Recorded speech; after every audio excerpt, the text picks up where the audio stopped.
What is the wisdom of sending the final messenger to the Arab people, says Sam. Sallallahu Alaihi Wasallam. Well, first of all, as you said, wisdom.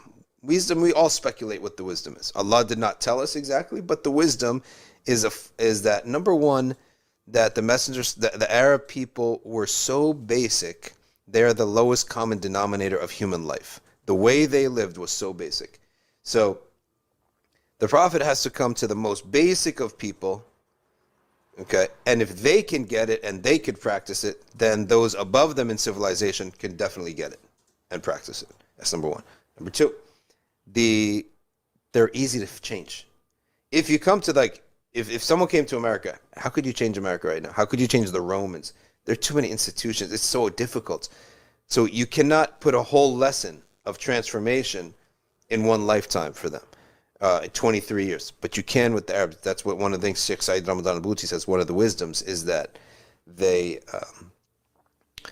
were so easy to change because their life was so simple. Not to say it was easy, but they didn't have the trappings of institutions and governments and things like that would make it impossible to change in one generation. Okay, so it was hard, but it was doable in one generation.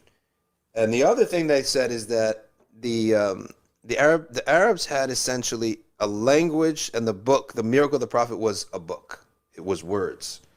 Okay, the Arabs had the most expressive language. Secondly, it was about transmission.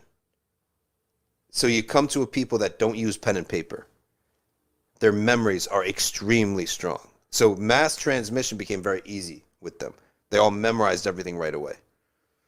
And they were able to transmit it. On top of that, Allahu A'lam, there are some other wisdoms, such that the Arabs, for example, the simplicity of the life, they represented the primordial human being. Life is so simple. Basic needs is all they go for, right? And Allah knows best.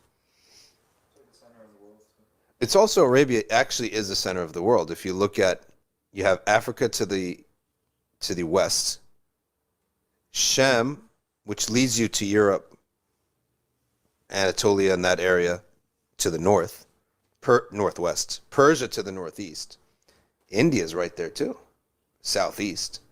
So it's a very central location. It's also a place that had no prior legacy.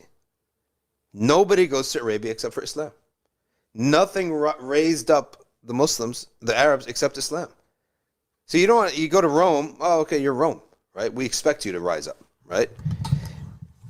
That's the idea. Okay. So you go a place that is a zero, a complete and utter zero. Then these people rise up. You know for sure they rose up because of Islam.